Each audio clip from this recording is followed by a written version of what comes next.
बच्चों आज हम सीखने वाले हैं कि बीज का उपचार कैसे। अभी हमने प्याज के जो रूट थी, जड़ थी, उनको उपचारित करा है क्लोरोपाइरीफास। और क्लोरोपाइरीफास से क्यों किया कि मिट्टी में दीमक का प्रकोप हो तो उससे हमारे बीज को नुकसान ना पहुंचे। ठीक, 1 लीटर पानी में 2 ml दवाई। इस दर से हमने ये दवाई ली इस मेजरिंग सिलेंडर में, और इस मेजरिंग सिलेंडर से हमने पानी में ये डाल दी। ये तो हम कर चुके हैं। अब हम करेंगे ग्रोथ हार्मोन का। ग्रोथ तो हम पहले ले लेते हैं पानी। पहले हम पानी ले लेते हैं, और पानी लेते हैं लगभग 2 लीटर। ठीक, 2 लीटर हमने पानी लिया, और पानी लेने के बाद ये मेजरिंग सिलेंडर लो। एक बच्चा इसका ढक्कन खोलो, ध्यान से सब ध्यान दें इसको, क्योंकि ये बहुत आवश्यक चीज़ है। सबको पता होना चाहिए बीज उपचार कैसे होता है। बेटा लगभग 5 से 10 ml के बीच में निकालो, हाथ पे ना गिरे। बस 5 ml। अरे बहुत हो गया। कोई बात नहीं, कोई बात नहीं, कोई बात नहीं, कोई बात नहीं। चलो हम डाइल्यूट कर लेंगे इसको हम डाल देते हैं इस बीज में। ठीक, और इसको धुलने के लिए हम क्या करते हैं,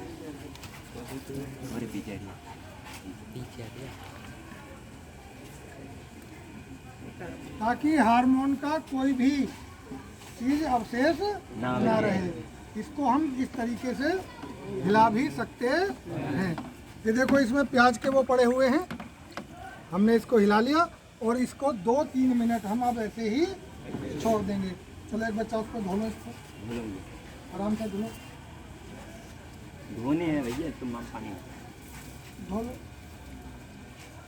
बाहर से अंदर से दोनों तरफ से धो लो उसको। बीज उपचार क्यों करना चाहिए? ताकि हमें ये पता चल जाए कि खराब बीज बोया ना जाए, और बीज पे कोई फफूंदीनाशी या कीटनाशी मतलब कीट कोई नुकसान ना दे, और हमारा बीज का जमाव बहुत अच्छा हो।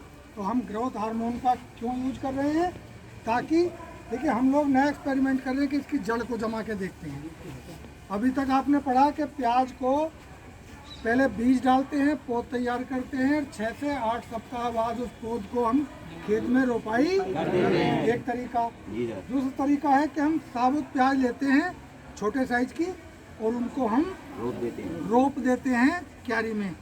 और तीसरा एक तरीका हम लोग अब की बार सीख रहे हैं, वो है कि हमने प्याज का जड़ जो घर पे बेकार रहती है, जो घर पे क्या रहती है बेकार। अब ये देखिए आपने काटा है, ये इसमें जड़ बनी हुई है, और आप देखेंगे कि 1 सप्ताह के अंदर अंदर यहीं से नई प्याज की पौध तैयार हो जाएगी। कीटनाशी हो या हार्मोन हो या फफूंदीनाशी हो, किसी का भी प्रयोग करने के समय यदि आपके हाथ पे ग्लव्स या दस्ताना नहीं है, तो सबसे पहला काम यह है कि जब उसको आपने टच किया उसके तुरंत बाद हाथ को अपने धो लेंगे। उसको अपने हाथ को धो लेना चाहिए। और 3 P, किसी भी बच्चे पे 3 P जरूर होना चाहिए, पेन, पेपर और पेपर शॉप। किस लिए? जब कोई ऐसा काम करेंगे आप, तो आपको हाथ धोने की आवश्यकता होगी। और पेपर शॉप आप कहाँ रखते हैं जनरली? अपना कोई पर्स होता है आपके पास, उसमें होगा। इस तरह का पेपर शॉप होता है, किसी भी कंपनी का हो, लेकिन पेपर शॉप हर बच्चे के पास होना चाहिए। कैसे यूज करते हैं, और ये हर किसान को बताना है आपको। इस तरह से हमने लिया, ये एक साबुन का रूप में काम करेगा। देखो जब इसको हम लेते हैं और अपने हाथ से इस तरह से करेंगे, ये क्या हो गया? साबुन हो गया। और बस जब भी भाई किसान खेत में साबुन लेके नहीं जा सकता, लेकिन पेपर तो जरूर लेके जा सकता है, और खेत पे ये काम होंगे बीज उपचार के, तो उसके बाद वो अपना हाथ धुलेगा तो उसको क्या नहीं होगी, हाथों में एलर्जी या दवाई का हानिकारक प्रभाव उसके हाथों पर। ये सब बच्चों को और सभी किसानों को जानना चाहिए। वो पेपर सॉप की कीमत कितनी है? मुश्किल से 1 से 2-3 रुपए होगी, लेकिन ये बहुत 1000 रुपए की दवाई बेचा देता है। क्योंकि अगर एक बार एलर्जी हुई तो वो कई दिन दवाई खाने के बाद डॉक्टर से ठीक होगी। और कीटनाशी हानिकारक होते हैं, लेकिन इनका उपचार, जब दीमक है तो दीमक के लिए हमारे पास कई ऑप्शन हैं। एक है कीटनाशी क्लोरोपाइरीफास या इमिडाक्लोप्रिड, या दूसरी दवाई है क्लोरोपाइरीफास। और अगर इसका प्रयोग ना करना चाहें तो हमें खेत में 15 दिन पहले जब हम गोबर की या घूरे की खाद डालते हैं तो उस समय बुवेरिया बेसियाना एक फफूंदी होती है, उसको हम उस खाद पे डालते हैं। उर्वरक जो गोबर की खाद थी उसको ठंड में रखते हैं और उस पर वो जमना शुरू हो जाती है। 15 दिन में वो पूरे में फैल जाएगी और उसके बाद उस गोबर की खाद को आप खेत में डालें तो आपको फिर इस तरह के कीटनाशी की जरूरत नहीं पड़ेगी। वो दीमक को खत्म कर देगी। कैसे खत्म करती है?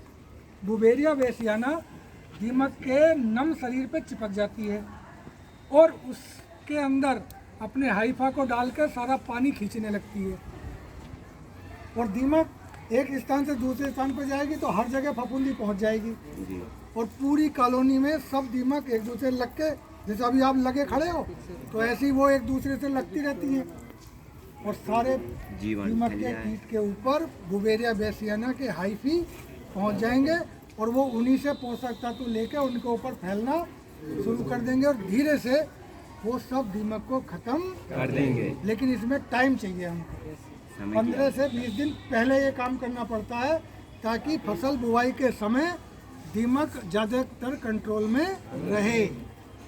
और जो नहीं कर पाते उनके लिए कीटनाशी। अब इसको करते हुए हमें कितने मिनट हो गए होंगे? 5। अब देखिए ये हार्मोन है, इस पानी को हमें नुकसान भी नहीं करना है। तो वो उधर पौधा है, आप भी जाइए उधर, तो वो पौधा जो सूख रहा है उसकी जड़ के पास इस हार्मोन के पानी को डाल के आइए, जाइए।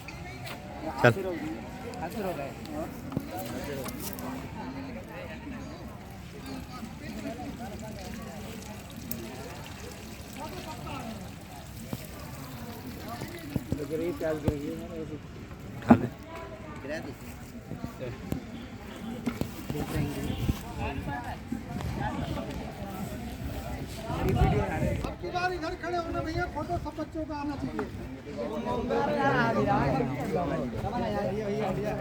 अब देखिए ये सब आपने लेके आओ, लेके आओ। अब देखिए आप हार्मोन वाले पानी का प्रयोग आपने उधर चलिए, सामने बड़ा बीमार दिख रहा है, ठीक। अब इन प्याज को, जो हमने प्याज के लिए क्यारी तैयार की है, उसमें निर्धारित दूरी और निर्धारित लाइन में अब हम इनका बुआई, ठीक। अब चलते हैं उसी क्यारी पे और वहाँ बुआई करते हैं। खुरपी लेके आओ 2 बच्चे, जाओ फटाफट जाओ।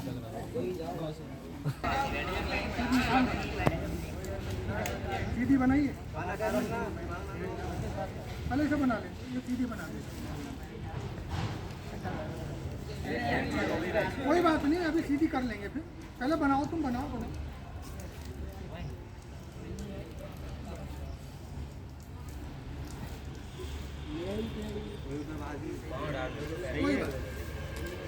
ठीक है, देखो बच्चों, कुछ दिन पहले हमने प्याज बोई थी, ये जमाई, ये इसी जड़ से है।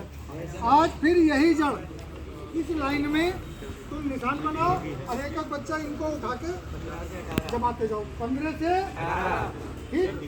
चलो तुम उधर से करके लाओ 2 बच्चे और 2 बच्चे इधर से करके लेके चलो, चलो जमाओ, होते जाओ, ठीक है। जमाने दे, चलो कुछ बच्चे उधर ले जाओ, हाथ में उनको ले जाओ, जड़ को उधर से बोते हुए लेके आओ।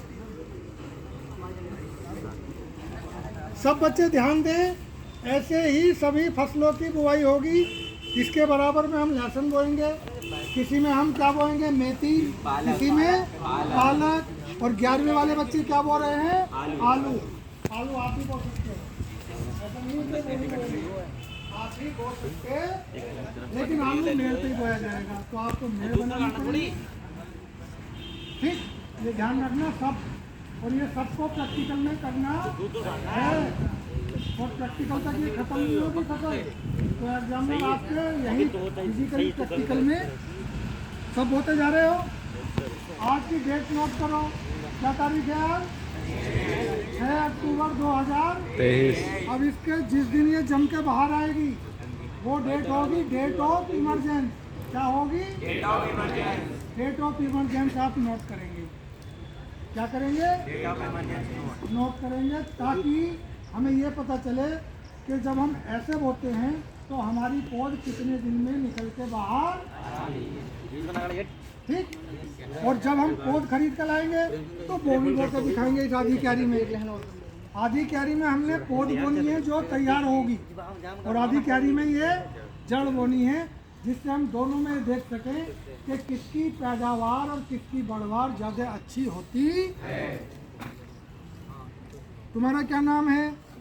लीलांबर। आपका क्या नाम है? आपका? दिनेश गंगवार। आपका? प्रेम शंकर। नितिन कुमार मौर्य। सब बच्चे अपने अपने घर के किचन गार्डन में घर पे छोटी सी क्यारी बनाइए, जितनी जगह है उतनी बनाइए, लेकिन उसमें आपका धनिया, मेथी, पालक और बीच बीच में इस तरह से प्याज होनी जरूरी है। मैं जिस गांव में भी जाऊंगा, जिस बच्चे के घर जाऊंगा, उसको यही देखूंगा कि किचन गार्डन उसने बनाया है। बनाइए। जब आप बनाएंगे एग्रीकल्चर के बच्चे तो लोग सीखेंगे, और जब लोग सीखेंगे तो बदलाव हमसे शुरू होगा, ना कि दुनिया से। हम बदलेंगे, हम बदलेंगे, हमारा गांव बदलेगा। लाभ क्या है उस किचन गार्डन का? ऑर्गेनिक, बिल्कुल 100% आपके घर की तैयार चीज आपको रेडी मिलेगी। जब चाहे धनिया काटिए, जब चाहे पालक काटिए, जब चाहे, और जब आपका मन ना हो उसको खोद के मिला दीजिए उसमें, वो खाद का काम करेगा। ऐसा खाद जो हरे पौधे मिट्टी में मिलाने से तैयार होते हैं, उस खाद को क्या बोलते हैं? हरी। ठीक है, ये सब बच्चों ने सीख लिया। बची हुई पौध जो है, अभी इसमें 3 लाइन और आ जाएंगी, तो 3 लाइन और आ जाएंगी। उन 3 लाइनों को हम ऐसे ही जड़ से बोएंगे इसी तरीके से, और बाकी बची हुई जो 6 लाइन होंगी उनको हम पौध लेके आएंगे बाजार से उससे। ठीक है, तो आज की क्लास के लिए हमारा इतना ही।